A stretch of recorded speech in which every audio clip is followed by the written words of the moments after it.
lahat sa mga kabarangay natin. Ito si Janet, 30 years old at nagtatrabaho bilang hairstylist sa isang salon dito sa Rizal. Araw-araw ay hindi nawawala sa pananghalian namin ang pakikinig sa Barangay Love Stories.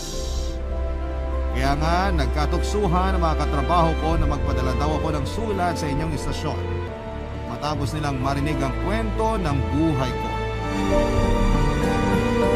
Naisip ko na wala namang masama kaya bakit hindi ko subukan. Kaya sumulat kaagad ako sa inyo at umaasa po ako na mapipili po ninyong i-ere. Umpisahan ko po ang kwento sa pamilyang kinalaghan ko. Lumaki ako sa magulong pamilya. Ang nanay ko po ay pinagsamantalahan ng tatay ko kaya nabuo ako. Noong 1 taong gulang ako ay naghiwalay sila at nag-asawa ulit si nanay. Nagkaroon ako ng 2 nakababatang kapatid at doon ko naramdaman na maitsapuera sa pamilya. Paborito ng nanay ko ang pangalawa kong kapatid at paborito naman ng stepfather ko ang bunso namin. Madalas akong tinutukso ng mga kapatid ko na sampid kaya nasasaktan ako papadudok. Hanggang sa natuto akong tumayo sa sarili kong mga paa. Umalis ako sa bahay namin para humanap ng trabaho sa Manila. Noong 23 years old na po ay namatay ang stepfather ko dahil sa aksidente sa motor. Nung nalaman yun ni nanay ay inatake naman siya sa puso na kinamatay niya rin. Hindi na ako nakatira sa amin pero ako pa rin ang naging punong abala sa pag-aasikaso ng burol nila hanggang libing. 2 taon lang po ang pagitan namin ng pangalawa kong kapatid. 21 years old siya noong panahong yon at may anak na. Yung bunso naman namin ay 23 years old at maagang nabuntis. Simula noon ay nagkanya-kanya na po kami ng bahay at buhay. High school lang ang natapos ko pero madiskarte naman ako. Nag-service crew ako sa isang fast food chain, nagtindera sa tindahan ng cellphone at accessories sa Mandaluyong. Bago ko nag-factory worker sa Pasig, papadudok.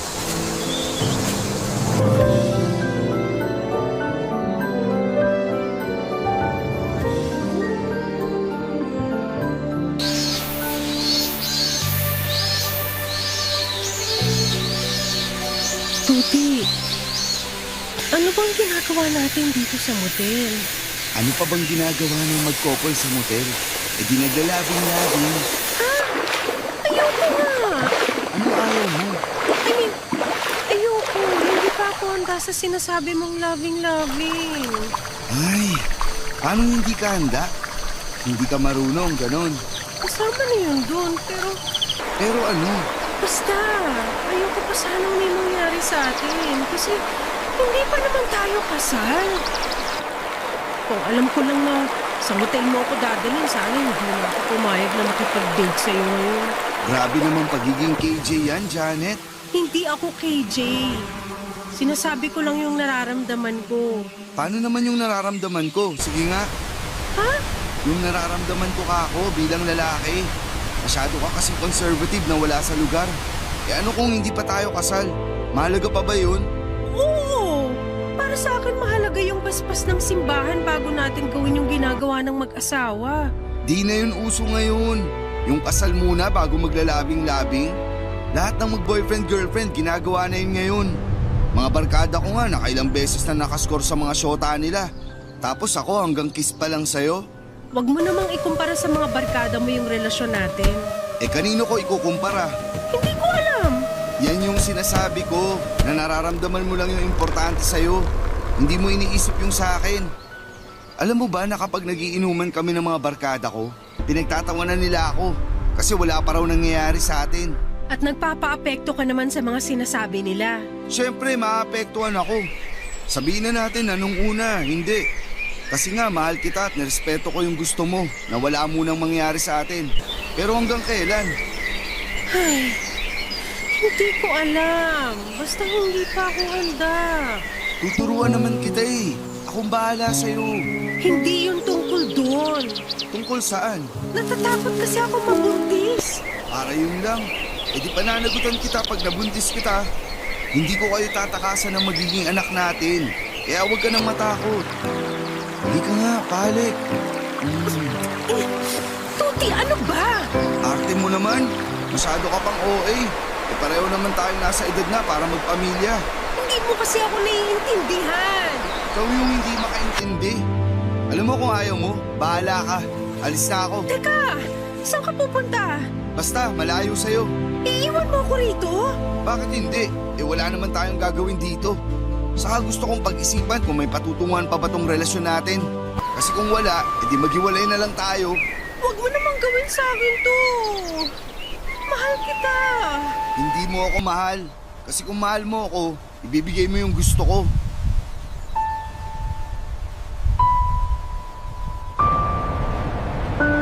Mahal ko po si Tuti at ayoko mawala siya sa akin, Papa Dudut. Kaya naman ang gabing yon ay ibinigay ko ang sarili ko sa kanya. Nakilala ko ang boyfriend ko noong 25 years old ako at pareho kaming factory worker sa Pasig. Habang ako ay nasa production ay pahinante naman siya. Kahit pagkaiba kami ng department ay hindi yun nakasagabal para pormahan niya ako. Guwapo si Tuti, malakas ang apil at matamis magsalita. Kaya siguro nakuha niya ang loob ko at pagkaraan lamang ng 2 linggong panliligaw ay sinagot ko na siya kaagad. Kaya lang 2 buwan nang naging kami ay natanggal po sa trabaho si Tuti dahil sa isang issue. Simula noon ay hindi na siya naghanap ng mapapasukan at umasok lamang ng atin niya na merong pinapatakbong maliit na tindahan sa bahay nila. Matapos may mangyari sa amin ni Tuti ay naulit pa yon ng ilang beses. At pagkatapos ay nabuntis niya. Takot na takot po ako noon pero sinabi niyang huwag akong mag-alala kasi kasama ko siya. Nagtiwala po ulit ako sa kanya nang sabihin niyang pananagutan niya ang anak namin. Hindi man tagal ay nag-decide si Tuti na iuwi ako sa bahay nila hanggang sa makapanganak lamang ako. Pero nakapanganak na lamang ako at mabilis na lumipas ang 1 taon ay hindi na kami nakaalis pa sa poder nila, Papa Dudut. Doon na nga po nagsimula ang kalbaryo ko sa kamay ng kanyang pamilya, Papa Dudut.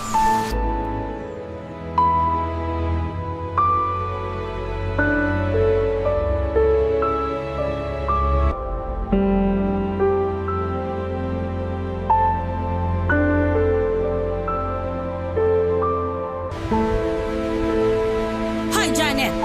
Bakit naman panay ka ng display dun sa labas natin? Kasama mo pa talaga yung apo ko? Siguro nakikipagchismisan ka sa mga kapitbahay natin doon, no? Hindi po. Pinapaarawan ko lang po si baby, ma. Pinapaarawan ka dyan? Doon pa talaga sa tabing kalsada kung saan nagkukumpulan yung mga chismosa nating kapitbahay? Hindi naman po ako nakikipagchismisan sa kanila. Aba dapat lang. Kasi ayoko pinagchichismisan yung pamilya natin. Nag-iinit ulo ko sa mga chismosang yan, kaya dapat ayusin mo buhay mo. Huwag na huwag kang gagawa ng panibagong eskandalo. Kasi hindi pa nga halos namamatay yung usap-usapan dyan sa labasan tungkol sa pag-uwi niyo rito ni Tuti nung nabuntis ka niya. Opo, ma.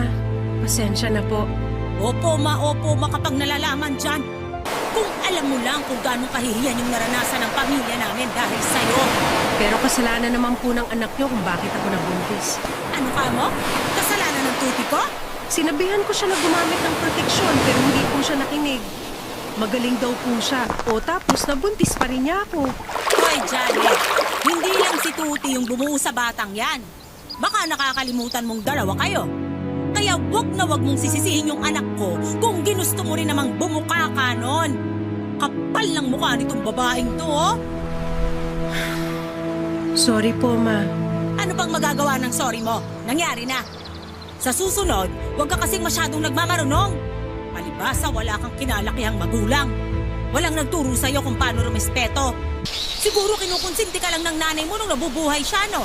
Huwag naman po nating idama yung nanay ko. Nananahimik na po yung tao. Yung tanong ko, sagutin mo. O baka naman tama ako.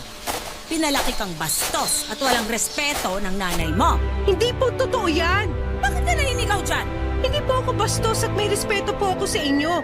Kaya nga sa abot na makakaya ko, pinakikisamahan ko po kayo ng maayos. Kaya wag niyo naman pong sabihin na kinukonsinti lang ako ng nanay ko. At wag niyo naman po siyang pagsalitaan ng hindi maganda lalo na patay na siya. Hindi na naman maririnig ng nanay mo yung mga sinabi ko kasi nga patay na siya. Kaya bakit nagkakaganyan ka? Mauna na po ako sa inyo. Hay, saan ka pupuntang babae ka? Doon po sa kwarto. Baka kasi gising na yung baby ko. Kita mo tong babaeng to? Hindi pa nga tayo tapos mag-usap tapos tatalikuran mo na ako? Wala na po akong sasabihin. Opinion niyo po yan tungkol sa nanay ko kaya wala na akong magagawa. Bastos ka talaga kahit kailan. Hindi po ako bastos. Kaya nga mas gusto ko na lang umiwas kasi baka mabastos ko pa kayo. Lalo lang kayo magalit sa akin. Ay, sana talaga hindi na lang ikaw yung naanakan ng anak ko. Ewan ko ba naman dyan kay Tuti? Sa dami ng mga babae na mas maganda sa'yo at mapera, ikaw pa talaga yung napili. Ulag talaga ang pag-ibig. Napakamalas naman niya sa'yo, oh. Sa totoo lang parang mas ako yung minalas. Anong sabi mo? Wala po. Puntahan ko na po yung anak ko kasi parang narinig ko nang umiyak. Baka kabagin. Ay, nakakainis ka talagang babae ka kahit kailan.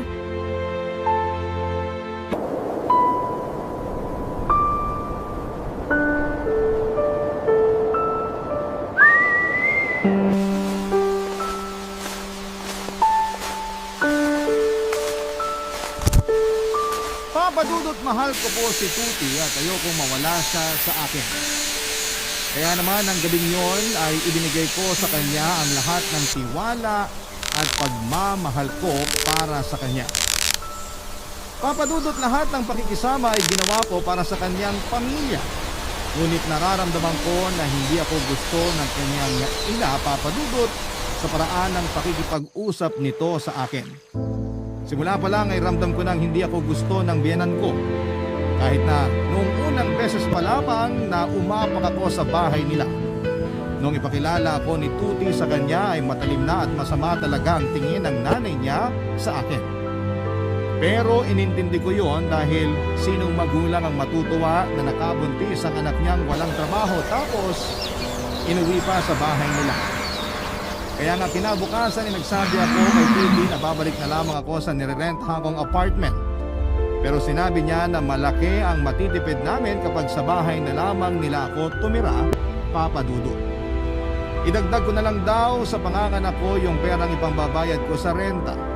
Nakinig ako sa kanya kasi ayaw ko namang manganak ng walang ipon. Pero sinabihan ko rin si Tuti na maghanap ng trabaho. May mga nahanap naman siya kaya lang ay madalas na panandalian lamang siya sa mga napapasukan niya. Palagi kasi siyang nasisisante o kung minsan ay siya na yung kusang umaalis kasi tinatamad na siyang pumasok. Cesarean ako noong mga anak. Nag 50-50 kami ng baby ko at malaki yung nagastos namin. Kaya naman kinulang ang ipon ko at humingi kaagad ang tulong si Tuti sa nanay niya.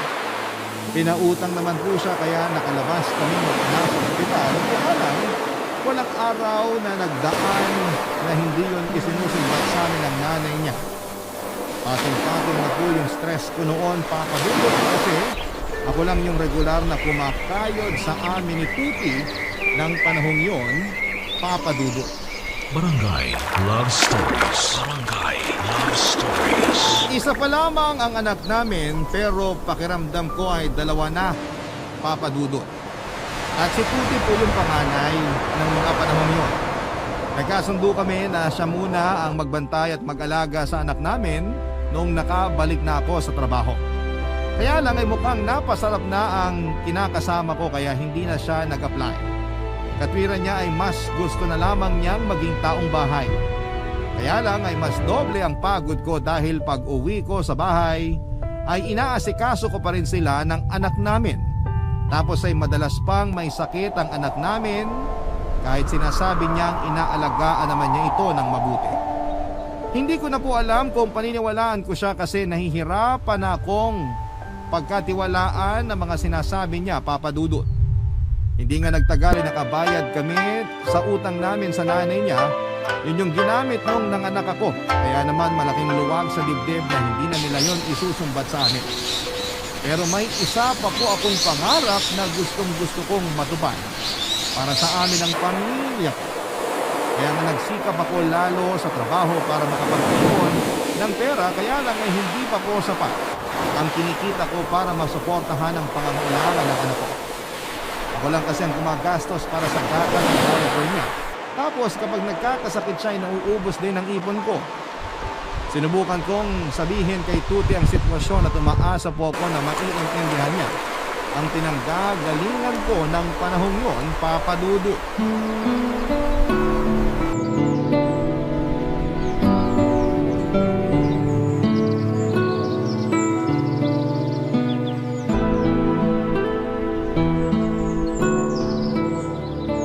Be, massage mo naman ako.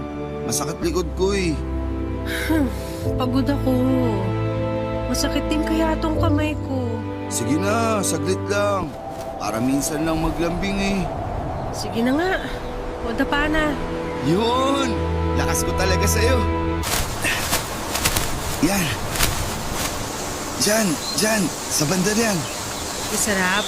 Oo, solid ka talaga magmasahe. Ano ba kasing ginawa mo at sumakit likod mo? Ayun, binuhat ko maghapon yung anak natin kasi iyak ng iyak. Ayaw magpababa. Masakit din pala sa likod kapag lagi mong karga yung bata. Sana kasi umupo ka habang karga mo siya. O hindi kaya pinatulog mo para maibaba mo. Ayaw matulog eh. Kahit hikab na ng hikab. Hindi pa rin pumipikit yung mata. Ibang klase rin yung anak natin. Pero napatulog ko rin naman. Tapos ayun, inutusan pa ako ni nanay magbuhat ng mga order na soft drinks. Kaya masakit likod ko. Pati nga balakang ko. Dito? Oo. Aray ko naman, be. Dahan-dahan. Be, naisip ko lang. Wala ka bang planong bumukod tayo ng anak natin? Planong bumukod? Wala. Bakit ko naman maiisip yan? Kasi lumalaki na yung anak natin. Tsaka kailangan natin ng privacy. May privacy naman tayo rito sa bahay, di ba? Alin? Itong kwarto natin? Oo. Kaya bakit ko maiisip na bumukod? Palibasa, wala kang pangarap sa amin ng anak mo kaya kanyang ka. Aray!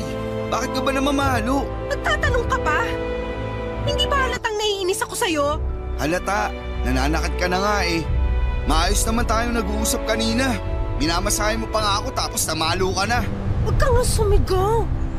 Akala mo naman sobrang sakit ng palo ko sa'yo kung makapag-react ka dyan. Eh bakit ka ba kasi namalo? Kasi ayaw kong bumukod tayo. Oo! Bakit tayo bubukod? Maayos naman yung buhay natin dito sa bahay. Pag umalis tayo rito, gastos na naman pambayad sa renta. Kaya nga nag-iipon ako para may panimula tayo. Tsaka ikaw lang naman yung may gusto na makisiksik tayo rito sa bahay ng nanay mo eh. Hindi mo ba naririnig mga pasaring niya? Lagi niya tayong pinagsasabihan na masikip na raw tong bahay nila para sa atin. Bahay ko rin naman to ah. Kaya may karapatan ako rito. Di mo talaga ako naiintindihan. May anak na tayo, kaya dapat nakabukod na tayo. Mahirap nga bumukod. Ikaw yata yung di nakakaintindi. Ang sabihin mo natatakot ka lang. Bakit naman ako matatakot? Sige nga. Kasi batugan ka. Anong sinabi mo? Totoo naman eh. Oh, sino sa atin na nagpapasok ng pera sa pamilyang to? Sino sa atin yung nagkakanda kuba sa pagkayon? Ako, di ba? Eh, ikaw tong padre de pamilya. Inaalagaan ko naman yung anak natin ah. Inaalagaan mo nga, pero pag uwi ko, inaalagaan ko pa kayong pareho. Alam mo, pagod na akong makisama sa nanay at kapatid mo. Para namang hindi mo nahahalata na ayaw nila sa akin, tapos gusto mo pang ipagsiksikan kami rito ng anak mo? Anong klaseng padre de pamilya ka? Hindi ko naman kasalanan kung ayaw sa'yo ng nanay at kapatid ko. Kasalanan mo na yun. Ano ka mo? Kung pinakikisamahan mo sana sila ng maayos, edi walang gulo sa pamilya natin. Ganun lang yun. Ako pa talaga yung walang pakisama? Alangan namang ako o yung anak natin. Eh ikaw lang naman yung may problema kina nanay at ate. Dadamay mo pa ako sa kalokohan mo. Eh ang ayos-ayos na nga natin dito. Buti pa, masayin mo na lang ulit ako. Masayin mo yung mukha mo! Hindi po naging maganda ang takbo ng usapan namin ni Tuti Papadudut. Umasa ako na maintindihan niya ang pinupunto ko pero nagkamali ako, Papadudut. At nauwi pa nga ang simpleng usapan namin sa pagtatalo. Hindi ko po maintindihan ang gusto at mga katwiran niya at hindi rin niya maintindihan yon sa akin. Ng mga panahong yon ay alam kong walang patutunguhan ang usapan namin. Kaya ako na mismo ang nagpatalo at nagpakumbaba. Pero hindi ibig sabihin noon ay sinukuhan ko na rin yung pangarap kong bumukod kaming pamilya. Yun po ang hindi maintindihan ni Tuti. Sa tingin ko kasi mas gusto na niyang makikita kami sa bahay ng nanay niya kasama ang ate niya sa panghabang buhay. Ginagalang ko ang pamilya niya at nakikisama po ako sa abot ng aking makakaya. Pero habang tumatagal ay ramdam kong wala sa pamamahay na yon yung gusto ko kumain. Kaya desidido po ako na bumukod na kami. Kaya lang, ewan ko ba naman sa kinakasama ko hanggang sa nagdaan pa ang mga araw. Nagulat na lamang ako dahil nakarating pala sa nanay at ate niya ang pinag-usapan naming dalawa. Matapos niyang magsumbong sa mga ito at palabasing ako ang masama. Walang araw simula noon na hindi ako pinaringgan ng nanay niya tungkol sa kung paano ko raw planong ilayo sa kanila ang anak namin. Pero kapag sila naman ang may kailangan sa akin, akala mo'y kung sinong maamong tupa kung umasta, Papa Dudu.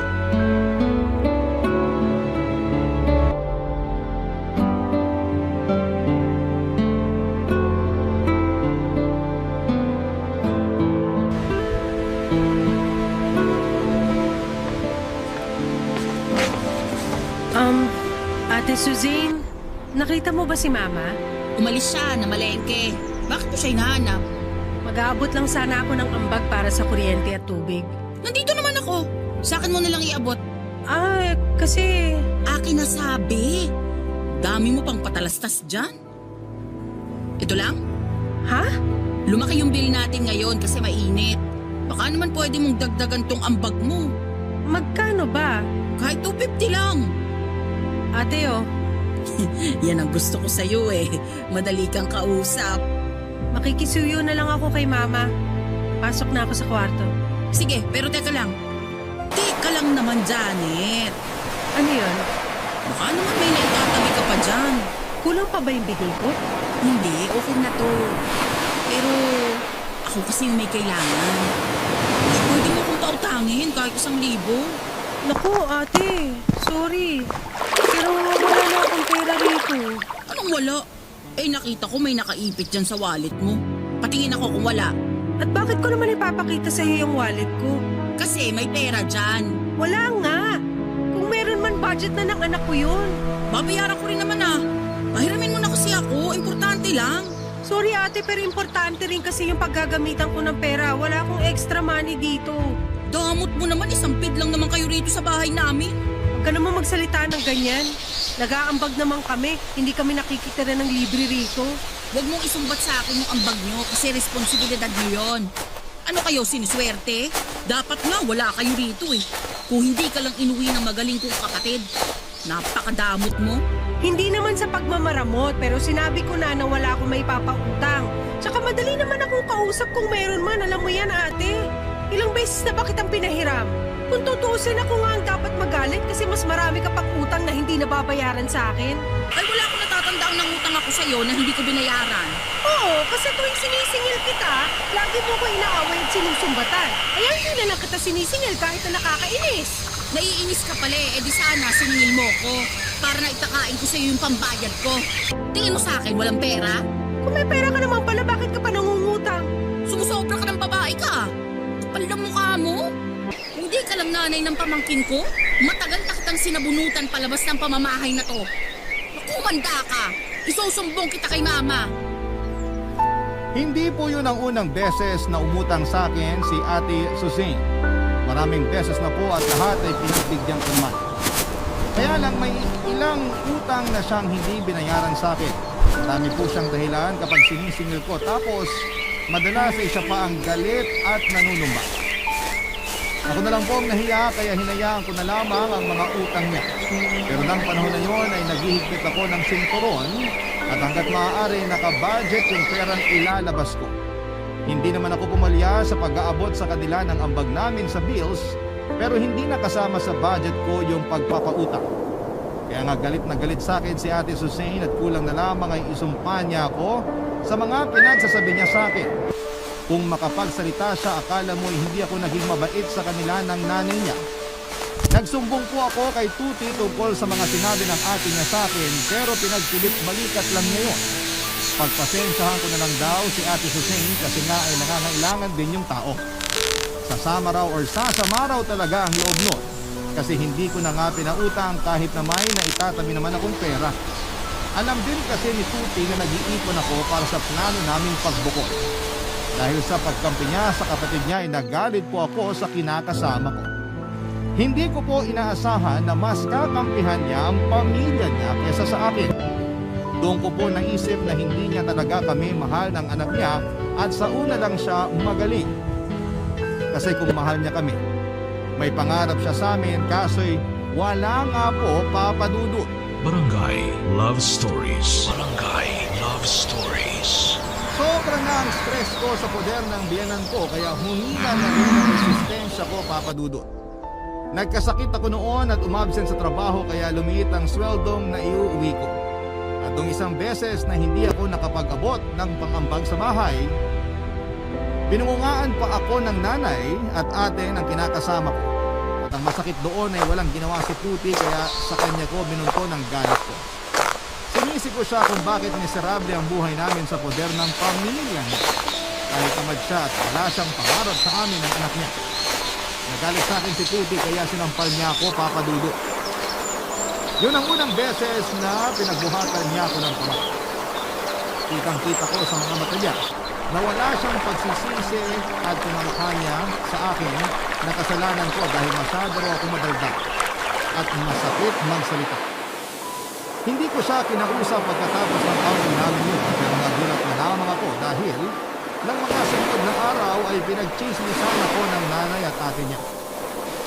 Naulit pa po yun hanggang sa hindi nila ipinago sa akin na ako yung pinag-uusapan nila, Papa Dudut.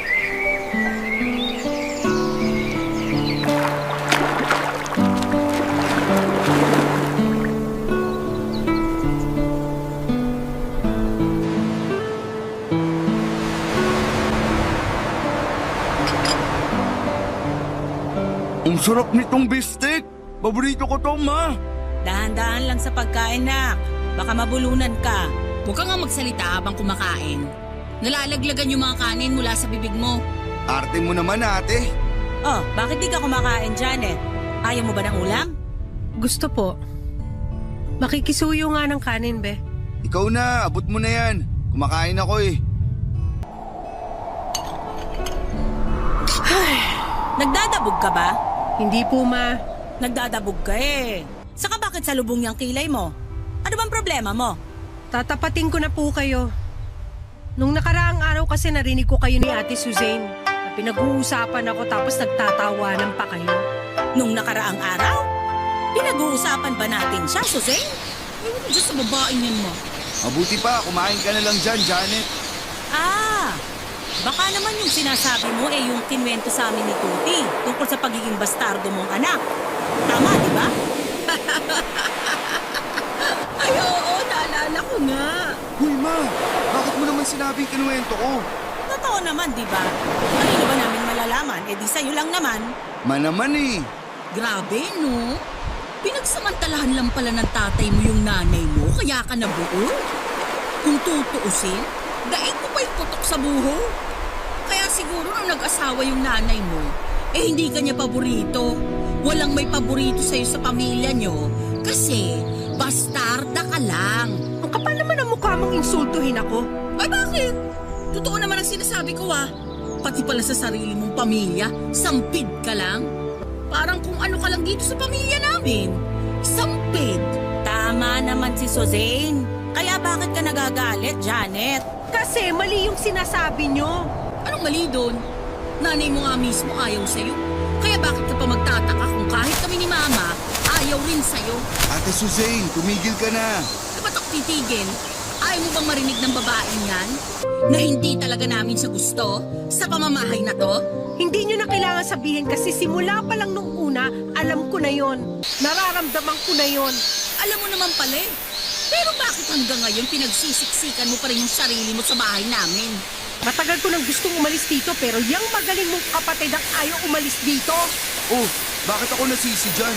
Totoo naman ang kasalanan mo eh. Kasi hanggang ngayon nagtatago ka pa rin sa sayang ng nanay mo.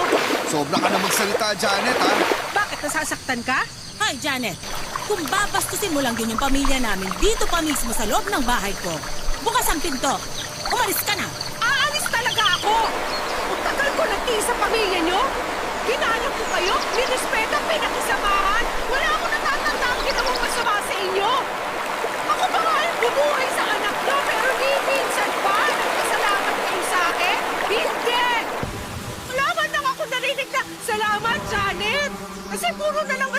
salita yung sinasabi niyo sa akin? Pagod na ako makisama sa inyo! Kaya mabuti pa magkanya-kanya na lang tayo! Uy, Janet, paano naman kami ng anak mo? Isasama ko yung anak ko! Maiwan ka rito! Total! Irresponsable ka namang padre de pamilya! Kay Tuti ko lang po na ikwento ang tungkol sa nakaraan ko, kaya grabing sama ng loob ang naramdaman ko nang ikwento niya yon sa pamilya niya. Pakiramdam ko ay trinaydor niya ako matapos akong insultuhin at pagtawanan ng nanay at kapatid niya. Doon na nga ako napuno at hindi ko na nakontrol ang galit ko kaya pinatulan ko na sila.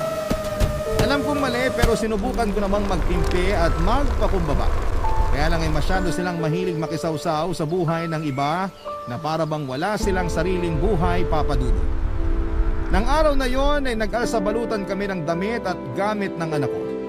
Hindi ko pinakinggan si Tuti matapos niya kaming pigilan at sawang-sawa na akong pakisamahan siya at ang kanyang pamilya kaya buo na ang desisyon kong umalis kami ng anak ko. Kung ayaw niyang sumama, maiwan siya sa nanay niya, total ay doon naman siya magaling.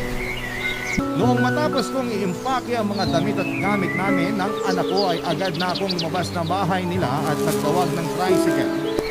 Umiiyak ako noon pero hindi ako nagpatinag, Papa Dudut. Tinuloy ko ang pag-alis kahit na hindi ko pa alam kung saan kami pupunta ng anak ko. Bumaba kami noon sa isang fast food chain at doon ko muna inayos ang sarili ko bago ko tinawagan ang mga kapatid ko. Mabuti na lamang dahil yung bunso namin ay naawa sa kalagayan namin mag-ina kaya pinatuloy niya kami sa bahay nila. Bumiyahe kami ng ilang oras ng anak ko papunta sa Rizal kung saan sila nakatira. Marami nang nagbago sa amin ng mga kapatid ko. Kung nung mga bata kami hindi kami malapit sa isa't isa ay masasabi kong nag-mature na kami nitong tumanda na kami. Kaya nga galit na galit sila nang malaman ang naging buhay ko sa piling ng dati kong kinakasama. Sinuportahan nila ako at pinatira ng bunso kong kapatid hanggang sa makaipon ako at makabukod ng anak ko. Mahirap maging single parent pero mas naramdaman ko yung peace of mind na matagal ko nang hinahanap nang makaalis kami sa poder ng pamilya ni Tuti. Kaya lang pagkaraan ng isang araw ay bigla na lamang nagpakita sa akin sa pinagtatrabahuhan ko ang dati kong kinakasama, Papa Dudut.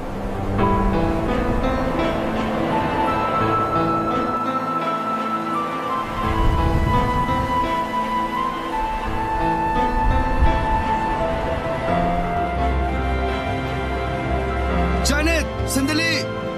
Sandali lang naman oh. Usap muna tayo. Ano pa bang pag-uusapan natin? Marami. Saan ba kayo tumutuloy ng anak natin ngayon? Miss na miss ko na kayo eh. Wala ka ng pakialam doon. Miss naman oh. Pag-usapan natin to. Nakikiusap ako sa'yo. Ilang beses ko bang dapat sabihin na wala na tayong pag-uusapan? Nasabi ko na lahat bago ako umalis sa inyo. Hiwalay na tayo. Tigilan mo na kami ng anak ko. Hindi ko kayang mawala kayo sa akin. Kaya sana ayusin natin to. Sige na oh. Hindi mo kami kayang mawala?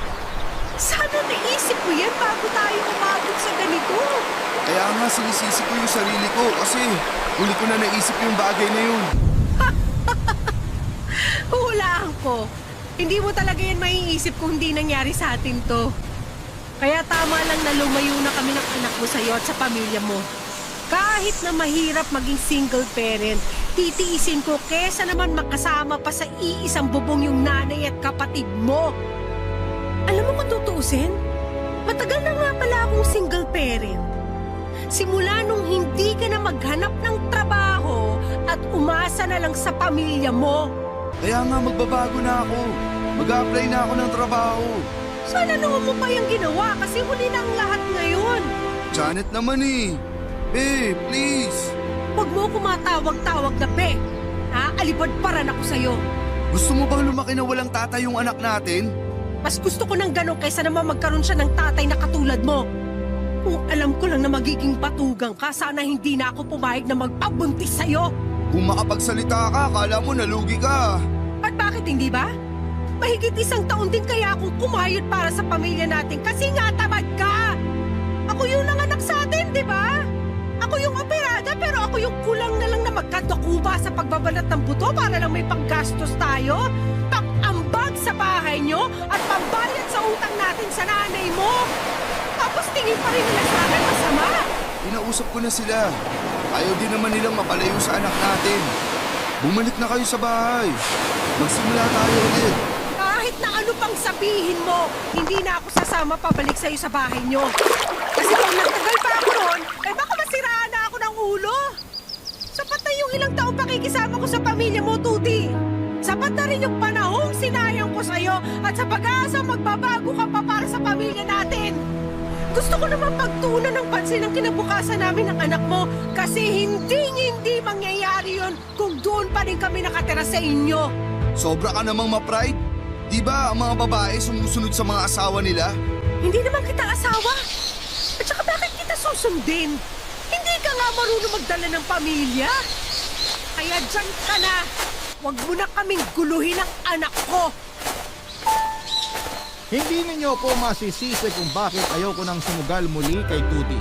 Pagod na akong maniwala sa mga sinasabi niya tapos sa huli ay hindi naman niya tutuparin. Ako lang din ang masasaktan sa dulo kasi aasa na naman ako at mabibigo. Kaya nga kahit mahirap maging single parent ay wala akong hindi kakayanin alang-alang sa anak ko. Siya po ang naging inspirasyon ko sa buhay para magsikap at magpatuloy. At sa tulong ng mga kapatid ko ay nakapagtrabaho ako ng maayos. Hindi nagtagal ay nag-resign ako sa factory at nag-aral ng hairstyling. Kung tatanungin ninyo ako kung may balita pa ako kay Tuti, meron pa naman po. May bago raw siyang kinakasama at katulad ko noon ay dinala din niya at tinira sa bahay nila ngayon. Sa totoo lang ay wala na akong pakialam sa kanila. Hindi na rin ako naghahabol ng sustento sa dati kong kinakasama para sa anak namin dahil hanggang ngayon ay hindi pa rin siya nagbabago. Ayaw ko lang mangonsumi habang buhay na kasama siya kaya nakipaghiwalay na ako. Sa kasalukuyan ay masaya kami ng anak ko at kahit na ilang taon na ang lumipas ay alam ko sa sarili ko na kayang-kaya kong malagpasan lahat ng pagsubok dahil kasama ko ang anak ko at ang pamilya ko. Isang pagbati po sa inyo at sa mga libo-libo ninyong tagapakinig sa radyo. Ganon din po sa mga nag-aabang sa live ninyo sa Facebook sa Barangay LS. Tawagin niyo na lamang po ako sa palayo kong Lani, 34 years old at tubong Los Baños, Laguna. May asawa at 2 anak na rin. 9 years old na yung panganay kong lalaki at 7 years old naman yung bunso kong babae. Ang experience ko pong ibabahagi sa inyo ay nagsimula ng magretiro sa trabaho yung biyanang kong babae. Lumaki ako sa poder ng lolo at lola ko sa mother's side dahil maaga akong naulila sa mga magulang. Yun siguro ang naging dahilan. Kaya noong magkaasawa ko ay naging malapit ako sa biyanang kong si Nanay Karing. 61 anyos na siya at dating teacher sa elementarya dito sa amin sa Laguna.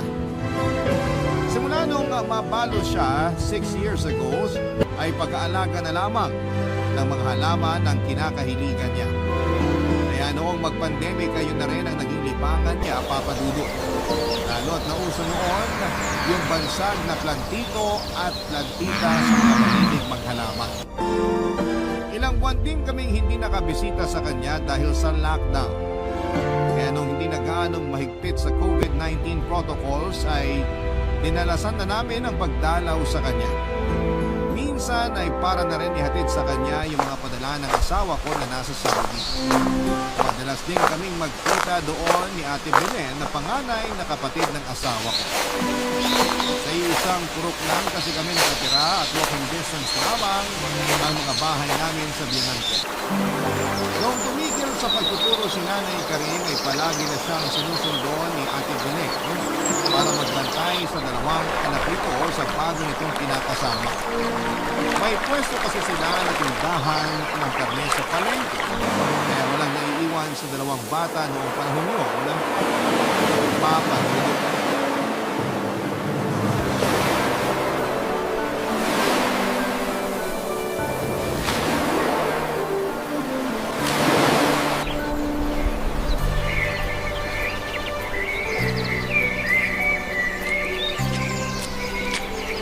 Good morning, Nay! Good morning, Ted. Mukhang busy po kayo dyan sa mga halaman nyo, ah. Oo, alam mo namang ito na lang yung libangan ko.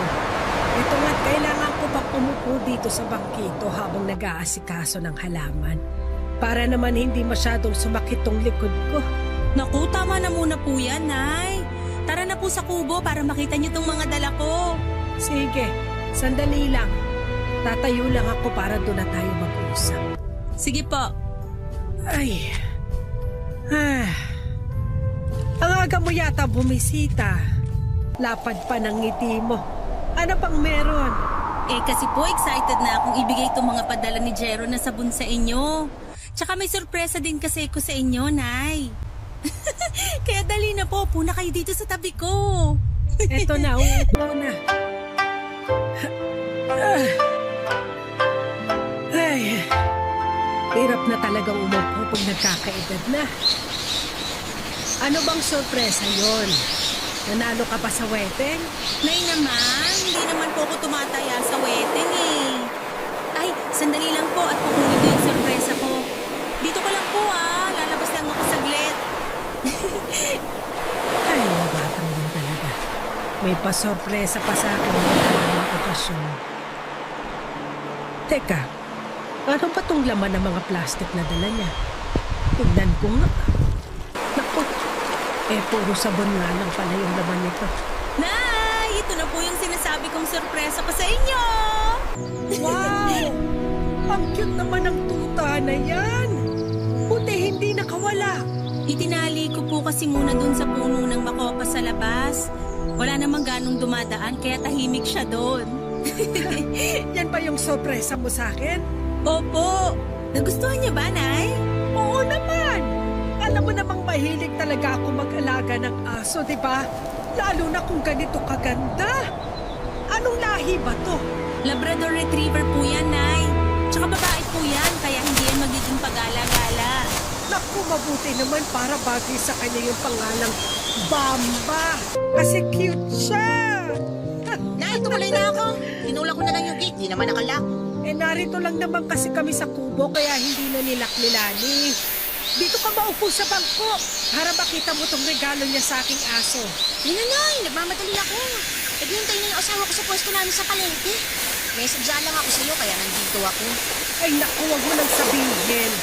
Alam ko na yan. Ipabantayan mo na naman ako ng mga anak mo. Kasi parang Nay, mga apo mo naman yun. Pero ate, matanda na si Nanay para pag-alagayin mo pa ng mga bata. Hinihingi ko ba yung opinion mo?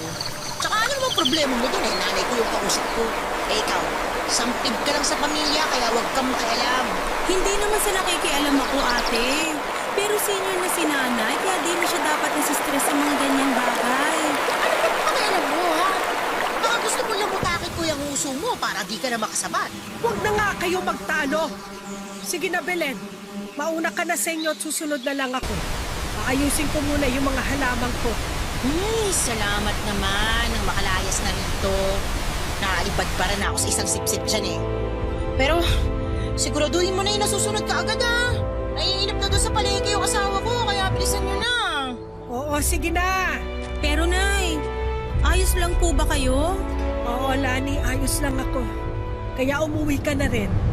Isasama ko na lang tong si Bamba sa bahay ni Belen para may libangan din ako ron. Madalas kaming magtalo ni Ate Belen Papadudot. Girlfriend pa lamang kasi ako ng kapatid niya ay mainit na ang dugo niya sa akin. Lalo na noong nakapag-abroad si Jeron. Parang naiinis siya sa amin dahil nakakaangat ng kaunti ang buhay namin sa kanila, Papadudot. Tingin kasi ni Ate Belen sa amin ang asawa ko ay malaking kakompetensya sa lahat ng bagay. Pakiramdam ko nga noon ay kaya gusto niyang nandun lagi sa bahay nila si Nanay Karing para hindi ko ito laging mapuntahan. Ayaw ni Ate Belen na maging malapit kami ng nanay niya sa isa't isa. Pakiramdam ko dahil yon sa ego niya. Iniisip niya siguro noon na mas mahal ako ni Nanay Karing kesa sa kanya. Hindi ko naman po masisisi yung matanda kong parang ilag at takot kay Ate Belen. Iba rin kasi ang ugali niya. Masyado siyang matalim kung magsalita na parang hindi man lang ikilabutan kapag sumasagot ng hindi maganda sa magulang niya. Hindi man lang siya nag-iisip na sa halip na siya ang mag-alaga kay Nanay Karing ay ito pa ang inoobligan niyang mag-alaga sa mga anak niya. Siya pa ang galit kapag hindi na pagbibigyan. Kaya tuloy hindi niya napansin na mga kakaibang ikinikilos ng biyenan ko. Nagumpisa yon sa mga napapansin ko kay Nanay Karing nang minsan itong sunduin muli ni Ate Belen, Papa Dudut.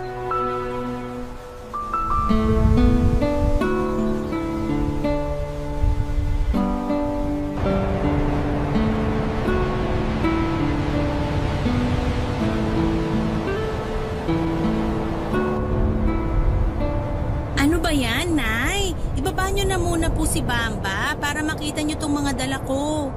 Hindi na po tuta yan para karagahin nyo pa. Naku, kayo rin po yung mahihirapan.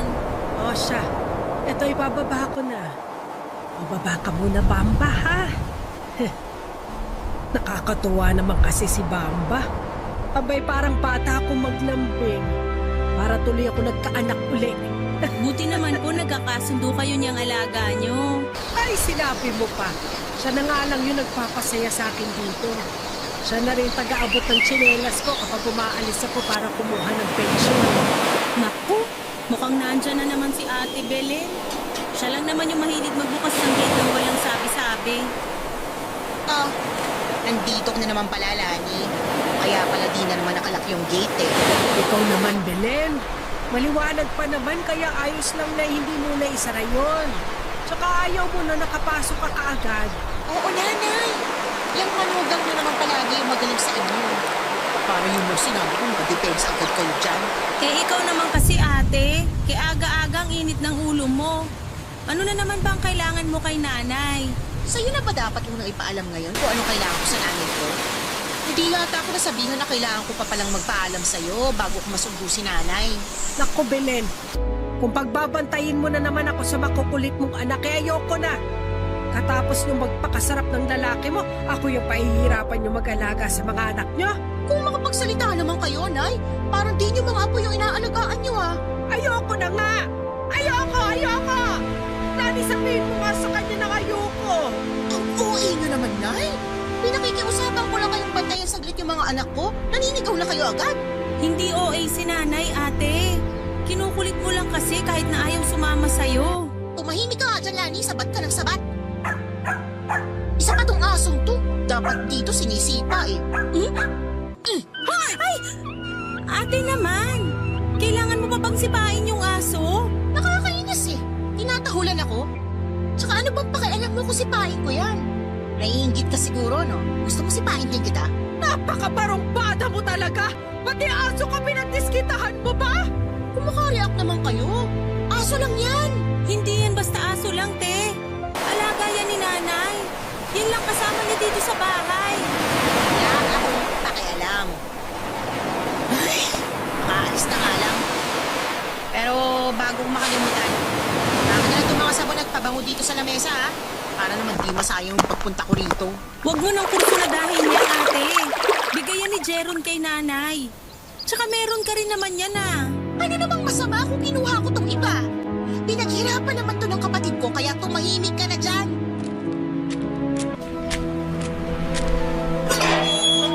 Sino ba yung lumabas ng gate?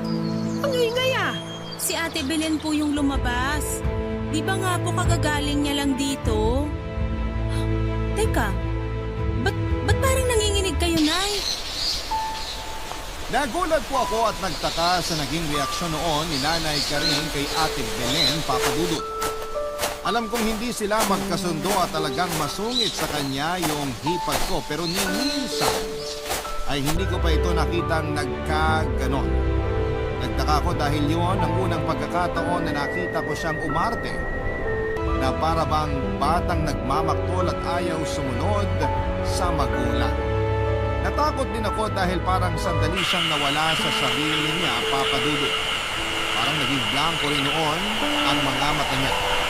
Napansin ko rin noon na medyo nanginginig siya habang nakatingin sa gate. Yun bang parang tatakot siya noon na baka bumalik kung sino man yung nakita niyang lumabas doon. Nawala lang ang pangangatog niya noong lumapit na sa kanya si Bamba. Para itong isang bata na pilit na kinocomfort si Nanay Karin. Dinilaan po siya nito sa mukha at saka ikiniskis yung katawan nito sa kanya na parang batang naglalambing. Siguro'y nararamdaman din ng aso kung ano ang nararamdaman ni Nanay Karin noon. Parang alam din ni Pamba na may kakaibang nangyayari noon sa matanda. Nakita ko yung unti-unting pagkalma ng biyanang ko at pagbalik nito sa normal dahil sa ginawa ni Baba. Naging kalmado uli ito at bumalik sa normal habang hinahaplos yung aso. Dahil sa mga nakita kong yun, ay nagduda ako kay Ate Belen. Pumasok sa isipan ko na baka may ginagawa siyang hindi maganda kay Nanay Karin kapag walang ibang nakakakita sa kanya ng mga panahong yun. Papa Dudut. Barangay Love Stories. Barangay Love Stories. Papa Dudut, nagduda ako noon na baka hindi maayos ang pagtrato ni Ate Belen kay Nanay Karin tuwing nasa bahay niya ito at nagbabantay sa mga anak niya. Yun ang unang pumasok sa isipan ko dahil sa nakita kong reaksyon ni Nanay Karin sa nangyari ng umagang yun. Matindi kasi ang pagtangging ginawa nito na para bang may kinakatakutan nito kundi pagsama sa panganay niyang anak. Pero sa tuwing tinatanong ko naman si Nanay Karin kung kumusta ang pagtrato ni Ate Belen sa kanya, lalo na kapag nagbabantay siya sa mga anak nito ay wala naman siyang sinasabi. Kaya naisip ko na lamang na siguro ay nagwo-worry lang siya na baka magsumbong ako sa asawa ko. Kaya pinagtatakpan niya ang panganay niyang anak. Ayaw niya lang siguro na maglala pa ang bunso niya at magalit pa sa kapatid nito. Pero mula noon ay mas dinalasan ko na lamang ang pagkalaw sa kanya. Lalo na sa umaga dahil yun ang oras na madalas siyang sunduin ni Ate Belen, Papa Dudut. Pero isang tanghali po noon ay nalaman ko na nasa bahay na naman ni Ate Belen ang biyanang ko. Dahil nga duda ako sa hipag ko ay pumunta ako sa bahay nito para kumustahin si Nanay Karin. Pero hindi ako makapaniwala sa naabutan ko doon. Parang bigla na lamang kumulo ang dugo ko sa mga nakita ko sa bakuran mismo ni Ate Belen, Papa Dudut.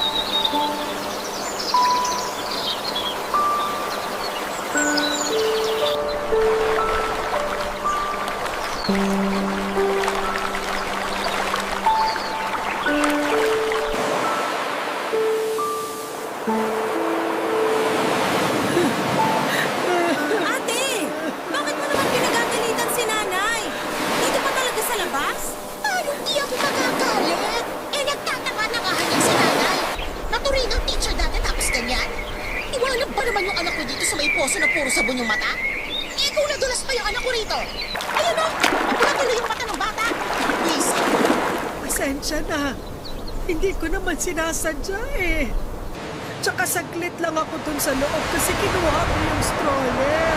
aanin mo naman kasi yung stroller, Nay. Eh, pinaliliguan mo lang yung bata. Galit ba kayo sa akin? Tapos sa anak ko kayo gumagante? Lani, ayakap nga ako, Lani. Tama na nga, ate. Kung makasigaw ka naman. Nakayakap na nga sa akin si nanay kasi natatakot na siya sa'yo, oh. Di ka pa rin tumitigil. Kasalanan mo naman yan eh. Matanda na nga kasi siya. Pinipilit mo pang gawing yaya ng mga anak mo. Mag-aalaga lang naman sa mga anak ko yung hinihingi kong tulong sa kanya. Buti nga, di na ako humihingi ng pera galing sa pensyon niya kasi alam ko na sa mga anak mo na napupunta. Anong pinagsasasabi mo dyan na sa mga anak ko na pupunta yung pensyon ni nanay? May matinong trabaho si Jeron. Hindi namin kailangang umasa sa pensyon ni nanay. Yun na nga eh. Nasa abroad naman yung asawa mo pero kayo pa itong laging binibigyan ni nanay. Palibhasa, paborito niya yung mga apo niya sa'yo kaysa sa mga anak ko. Wala akong kinukuha ni isang kusing kay nanay para sa mga anak ko. Lahat ng meron sila, galing yan sa pinaghirapan ng tatay nila at hindi sa pensyon ni nanay Karing. Huwag kang ang plastic. Alam kong nabilog mo na yung uno ng buwisit na matandang yan. Huwag mo nga pagsalitaan ng ganyan si nanay. Sumusobra ka na, ha? Uwi na tayo, Lani. Opo, Nay. Uwi na tayo kasama si Bamba. Ay, kita mo na yung ginawa mo? Nanginginig na si nanay sa takot. Nanginginig sa takot. Ako, tigilan niyo nga ako sa atin yung dalawa. May yakap lang pa kayong nalalaman. Para ano? Para palabasin sa mga kapitbahay na masama ako? Galing niyo umarte. Hindi ko alam kung anong klase kang tao. Mas mabuti pa nga yung aso'y naalagaan si nanay eh. Samantalang ikaw na sarili niyang anak, arte lang para sa'yo yung nangyayari sa kanya. Napakawalang kwenta mong anak. Uy, isa pang salita mo lang, makakatikim ka na talaga sa akin. Isa pa yung aso na yan. Kung di yan tatahimik, kayo, pareho kayo, sisirain ko kayo. Hindi ako sanay na lumalaban sa nakatatanda, ate ha. Pero subukan mo lang kantiin si nanay sa harap ko. Kakalimutan ko na anak ka niya. Huwag ka na makipag-away. Uwi na lang tayo. Ayoko na rito. Mas mabuti pa nga umuwi na kayo. Baka lalo lang ako magwisit sa inyo. Lalo na sa'yo, Lani. Namumuro ka na sa akin. Uwi na kasi tayo. Opo, Nay. Halika na po. Iuwi ko na kayo. Naiiyak kong inihatid ang biyanang ko sa bahay niya, Papa Dudu. Umangawa kasi ako sa kanya ng mga oras na yon. Nag-worry rin ako sa kalagayan niya noon, kaya gusto ko sana na sa bahay na lamang muna namin siya tumuloy para mabantayan ko siya, pero tinanggihan niya yun. Kaya naman nagpusa na lamang ako noon na samahan muna siya ng ilang oras. Gusto ko kasi na masiguradong maayos na siya bago ko iwanan. Pero mukha naman kong kalmado na siya ng mga oras na yun. Naman na kasi siyang kausap na para bang baliwala na sa kanya ang ginawa sa kanya ni Ate Belen. Masaya niyang hinaplos si Mamba na para bang isang inang sabi sa lambing ng kanyang anak. Hindi ko tuloy noon maiwasan na maisip yung ginawa ni Ate Belen. Hindi ko talaga akalain na ganun pala ang trato niya kay Nanay Karing kapag nagkakamali ito. Inilabutan ako sa mga salitang lumabas sa bibig niya ng sandaling yon. Para kasing hindi niya kaano-ano si nanay kung duruin at sigaw-sigawan niya. Hindi naman naging masamang ina si Nanay Karing noon. Kahit na nagtatrabaho siya ay hindi naman niya pinabayaan ang mga anak niya. Alam ko kung anong naging buhay nila noon dahil magkalapit lang yung mga bahay namin ng mga bata pa lamang kami. Kaya hindi ko maiwasang magtaka kung saan nang gagaling yung masamang ugaling yon ng hipag ko. Para kasing sa amin niya gustong ibunton ang mga kabiguan niya sa buhay. Hindi niya tuloy makita kung gaano siya kaswerte na kahit papaano ay may natitirhan pa siya. At meron din siyang pamilya na napupuntahan. Tulad ng kanyang magulang, Papa Dudu.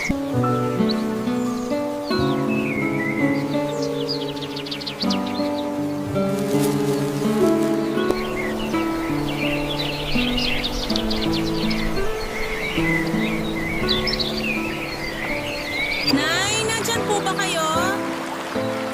Bukas po tong gate nyo. Tutuloy na po ako, ha?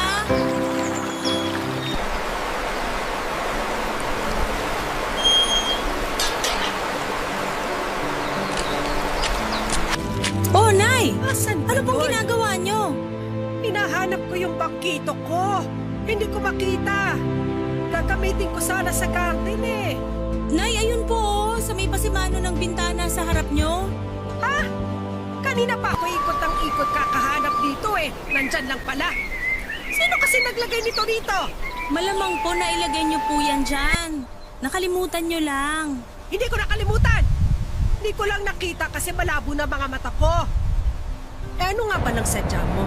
Eh, binilan po kasi kita ng vitamins tsaka groceries, Nay.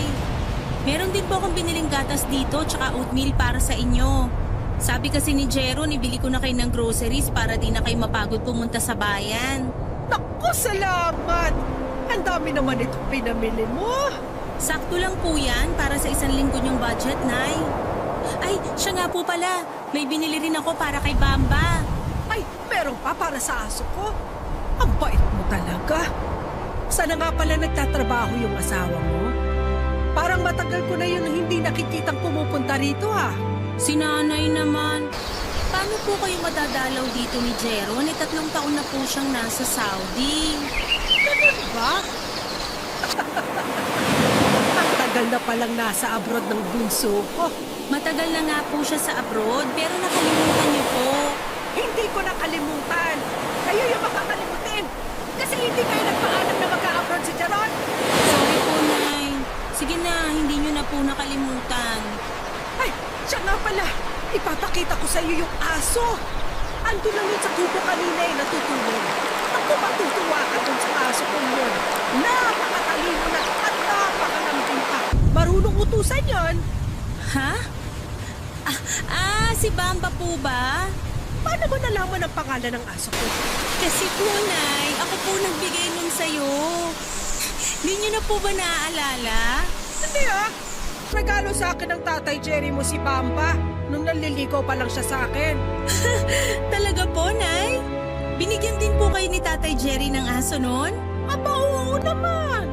Ang sweet ng tatay Jerry mo Uy, si Nanay. Kinikilig pag naaalala si Tatay. Naku, syempre. Asawa ko yun Kahit matagal na siyang wala, hindi naman masama na maalala mo siya kasi mabuti siyang asawa nung nabubuhay pa. Ikaw din. Dapat ganun ka kay Jeron. Huwag mo siyang kalilimutan kahit nasa malayo siya. Oo naman po, Nay. Napakabait din po kaya ng anak niyo. Manang-mana po kay Tatay Jerry. Siyempre, anak ko yun Siya nga pala. Alam mo bang gusto kunin ng bruha na laging pumupunta rito si Bamba ko? Bakit niya raw po kukunin si Bamba? Ewan ko. Galit siya kay Bamba ko. Grabe naman po yun. Sino po ba yung bruha na yun, Nay? Sino pa? Yung masungit na babae na nangangaway lagi sa akin.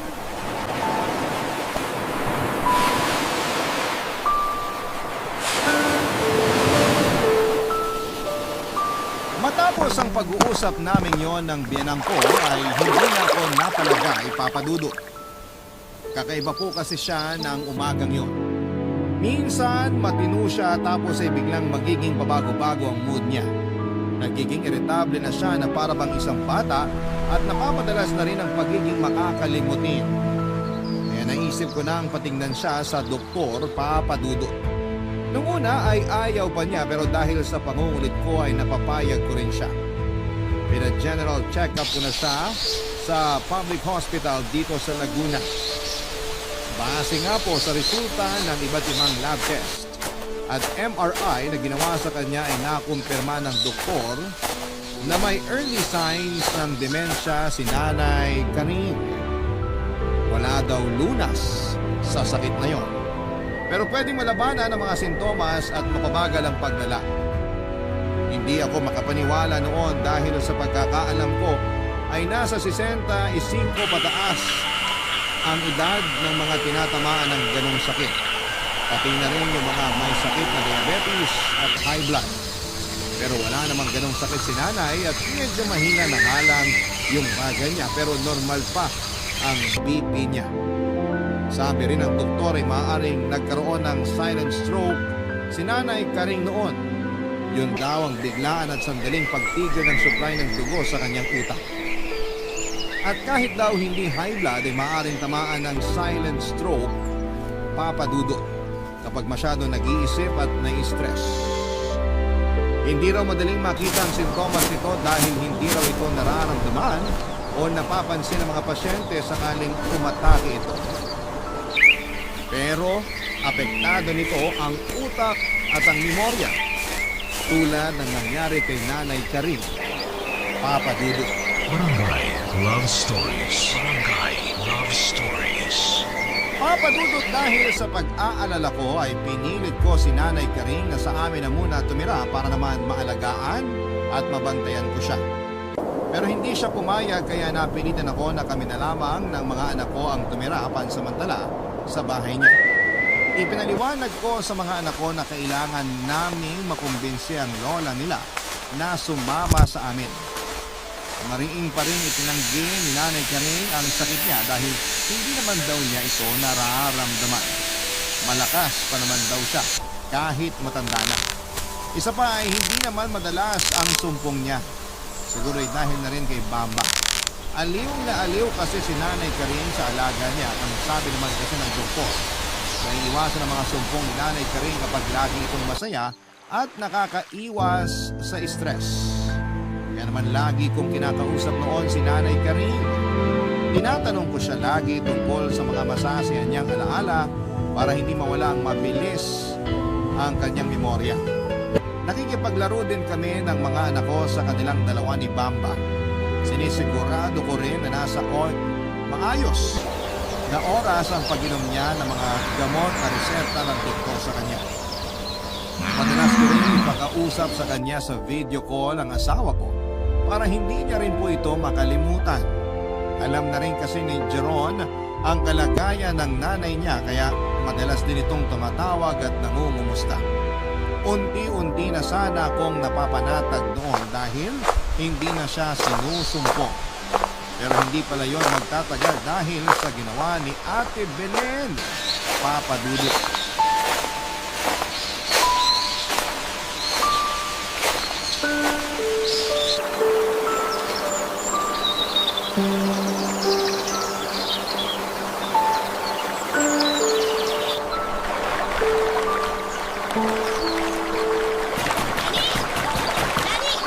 Lumabas Sino ba nagsigaw ng sigaw sa labas?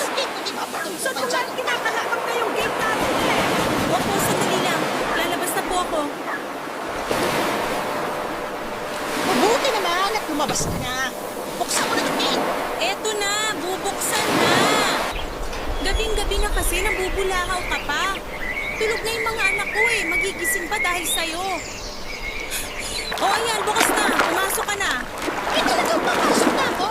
Pero sisipain ko lang muna itong buwisit na asong to. Ay, tama na ate, ano ba? Nagpunta ka na naman ba dito para manggulo? Pati aso pinagdidiskitahan mo pa. Ayan, tumakbo na tuloy palabas ng gate si Bamba. Si Bamba? Lumabas ng gate yung aso ko? Huwag na po kayong mag-alala, Nay. Babalik din po yun. Huwag na po kayong lumabas dyan sa bahay kasi umaambon na. Ako na pong bahala kay Bamba. Hindi! Lalabas ako dyan! Hintayin lang ako na nagpaiyak kay Bamba ko! Ay, ayan, nag-alala pa tuloy si Nanay dun sa aso. Wala akong pakialam sa asong yon. Sana nga masagasaan yun eh. Marami namang aso dyan na pwedeng ipalit. Hindi lang basta aso si Bamba na pwedeng palitan, ate. Bakit? Ginto ba balahibo nun? Ano ba kasing problema mo, ha? Hindi ka ba titigil sa panggugulo mo? Anong problema ko? Ikaw! Ikaw yung problema ko. At hindi kita titigilan hanggat di ka tumitigil sa kakasipsip mo sa nanay ko para makuha mo lahat ng gusto mo. Anong ibig mong sabihin makuha lahat ng gusto ko? Wala akong gusto kundi masiguro na maayos yung kalagayan ni Nanay dito. Hindi pagsisipsip yun, kundi pagmamalasakit. Malasakit? Huwag mo nga akong pinaglululok mo kung trimidida ka. Tigilan mo na yung pagpapanggap mo na kunwari anghel ka. Kasi alam ko naman yung motibo mo. Wala akong ibang motibo sa ginagawa ko. Anong wala? Eh, dito ka na nga tumira para masigurado mo na sa inyo ni Jeron mapupunta lahat ng naipundar ng mga magulang namin. Ang galing mo rin ano. Kayo na nga yung nagpapakasasa sa pensyon ni nanay.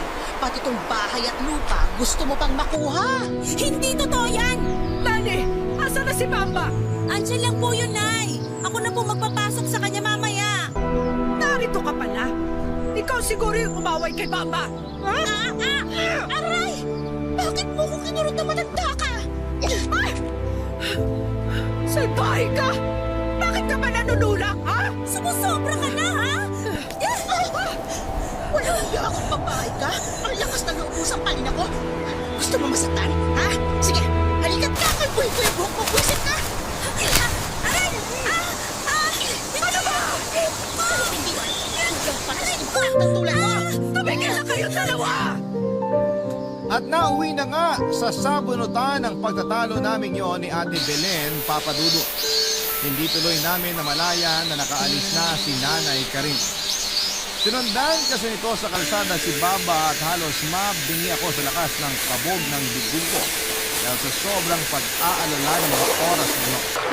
Hindi ko naman pwedeng i-report yung missing person si Nanay Karin dahil wala pang 24 oras itong nawawala ng panahon na yon. Kaya naman napagpasahan ko na ako na lamang muna ang maghanap kay Nanay at hindi ko talaga naiwasang hindi matakot. Dahil nga alam ko na sinusumpong na naman siya si Nanay Karin ng sakit niya. Nag-alala ako na baka kung mapano siya sa daanan lalo na't lumakas pa noon ng ulan. Hindi kakayanin ang konsensya ko kung may mangyayaring hindi maganda sa biyanan ko ng mga sandaling yun. Hindi ko rin noon alam kung paano ipapaliwanag sa asawa ko ang mga nangyari. Umarkila ako noon ng tricycle para magbaka sakaling makita pa namin siya sa daanan. Kasama ko noon ang panganay na anak ko, Papa Dudut, sa paghahanap kay Nanay Karing. Panay po ang dasal namin na sana ay tama yung direksyon na tinutumbok namin. Mabuti na lamang at nakita rin namin si Nanay nang matanglawan siya ng ilaw mula sa tricycle na sinasakyan namin ng oras na yon. At halos madurog ang puso ko nang makita namin siya. Basang-basa kasi siya at nangangatog pa habang nakaupo sa may damuhan. Umihikbi siya at paulit-ulit na tinatawag si Bamba. Hindi ko na rin, Papa Dudut, na pigilan noon ang sarili ko. Mahigpit ko siyang niyakap habang umiiyak at agad na inuwi para mabihisan, Papa Dudut.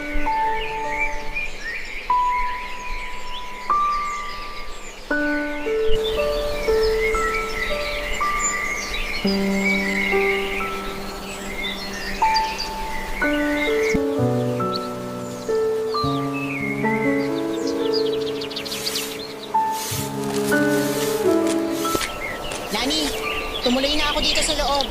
Bukas naman yung gate. Binuksan ko talaga yon. Baka kasi umuwi si Bamba hindi makapasok kapag sarado yung gate. Wala akong pakialam sa asong yon. Ang gusto kong malaman ay kung nakita niyo si nanay. Oo, Mabuti naman. O nasa na siya? andun sa kwarto, binabantayan ng mga bata. Nilalagnat kasi pero pinainom ko na ng gamot. Ano ba kasi nangyari doon kay nanay, ha? At parang bigla yatang nagkatoyo kagabi. Tinatanong mo pa? Paano di magkakaganon si nanay sinipa mo si Bamba? Para yun lang? Naglayas na agad siya? Daig pa niya yung abnormal, ha? Hindi na nga normal si nanay, ate. Kasi may sakit na siya. May sakit si nanay? Buta ka pala eh. Ba't ngayon mo lang sinabi? Dahil kailan ko lang din nalaman yung tungkol doon. Pina-check up ko siya. Ano raw bang sakit ni nanay? May demensya na siya. Ganun daw yung mga unang sintomas ng sakit na yon. Nagiging parang bata at saka makakalimutin. At pag tumagal pa, baka tuluyan na siyang di makaalala. Paano magkakaroon ng demensya si nanay? 61 pa lang siya. Di ba yung mga matandang-matanda na yung mga nagkakademensya? Yun din ang akala ko. Alam mo, kasalanan mo lahat to eh. Alam mo na palang may sakit yung nanay ko, di mo pa agad sinabi sa akin. Ang bilis mo namang makahanap ng masisisi. Bakit, ate, ha? Kung sinabi ko ba sa'yo, may magagawa ka ba? Ah, ganun. Kung wala akong magagawa kasi wala akong pera di tulad mo, wala na akong karapatan na malaman yung sakit niya? Baka nakakalimutan mo na anak din ako ng nanay ko. Anak ka nga, pero ni minsan, tinuring mo ba siyang magulang? Ni hindi mo nga man lang napansin kung may nararamdaman na siya eh. Kung may nagbabago ba sa mga kilos at ugali niya? Yung pakinabang niya lang kasi yung mahalaga sa'yo eh. Alam nga namang maging mahalaga ka sa akin. Tsaka, gusto mo mo. Di naman ako doktor para malaman kung may sakit siya. Di rin ako manghuhula para mahulaan kung may nararamdaman siya sa katawan niya. Di mo naman kailangan maging doktor para mapansin kakaiba na yung mga kinikilos niya. Puso, ate! Kailangan mo lang ng puso marunong umintindi sa magulang. Kaso, wala ka nun eh. Yun na nga lang sana magagawa mo para sa kanya pero di mo pa kaya. Di ikaw na. Ikaw na yung bida. Kahit pabida ka naman talaga. Ako na naman yung may kasalanan. Ikaw naman talaga yung punot dulo kung bakit sinumpong si nanay kagabi ah. Hindi ko naman kasi maintindihan kung bakit naging ganyan ka. Parang hindi mo kaya magbigay ng kahit konting respeto sa kapwa, lalo na sa sarili mong ina.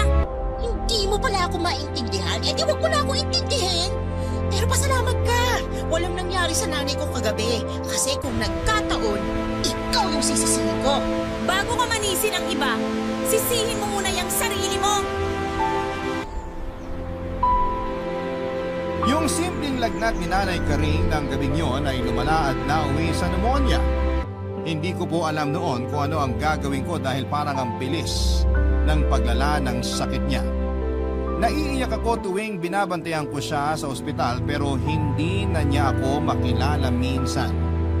Naisip ko na baka makatulong sa kalagayan niya noon kung mahahanap ko si Bamba. Kaya nagpaskil ako ng mga picture nito at numero ng cellphone ko sa mga lugar na maaaring nadaan na ng aso. Hanggang sa may tumawag sa akin at ibinalik si Bamba. Napulot daw nito ang aso sa gilid ng highway na takot sa mga sasakyan. Isa na ulo nito si Bamba dahil hindi naman ito kumakain at ilang araw lang hanap lang. Pero nang mauwi ko si Bamba ay halos hindi pa rin po ito kumakain. Lagi itong matamlay at nakatanaw sa labas ng gate na para bang may hinihintay. Naisip ko na videohan ito para ipakita kay nanay. Nakita ko naman kaagad noon ang pagbalik ng sigla ng biyanang ko nung makita sa video si Bamba. Binidyohan ko rin si Nanay Karing para ipakita yon kay Bamba. Tuwang-tuwa rin po ito na kinakahulan yung video na para bang nakikipag-usap lamang kay Nanay Karing. Akala ko ay magiging okay na ang lahat dahil kahit papaano ay masaya na sila pareho. Pero nagkakomplikasyon sa baga si Nanay Karing dahil sa pneumonia kaya binawian na rin siya ng buhay sa ospital. Hindi ko inaasahan ang magiging reaksyon ni Bamba nang iuwi na yung bangkay ng biyanang ko. Wala kasi sa unang araw ng lamay ni Nanay Karing hanggang sa araw ng libing ay hindi ito humiwalay sa kabaong. Nang matakpan na yung puntod ni Nanay Karing ay lalo akong napaiyak dahil kay Bamba. Para rin kasi itong tao na naglulupasay sa ibabaw ng puntod habang parang umiiyak na kinakaskas yung mismong pinaglibingan sa biyanan ko. Hindi ako makapaniwalang may hayop din pala na sobra kung magmahal sa amo nito. Sa ngayon, papadudot ay wala na rin si Bamba. Sumunod din po ito sa biyanang ko ilang linggo lang matapos ang libing ni Nanay Karing. Pero hindi po mawawala sa amin ang alang-ala nila ni Nanay. Sila po yung mga patunay na ang pag-ibig ay para sa lahat. Nakauwi na sa Pilipinas at nakabalik na muli sa Saudi yung asawa ko nang hindi kinikibo si Ate Belen. Pero alam kong mapapatawad din ni Jeron ang ate niya pagdating ng tamang panahon. Maraming salamat po sa pagbabahagi ng kwento ko at sa lahat ng mga kabarangay na palaging nakatutok sa inyong programa.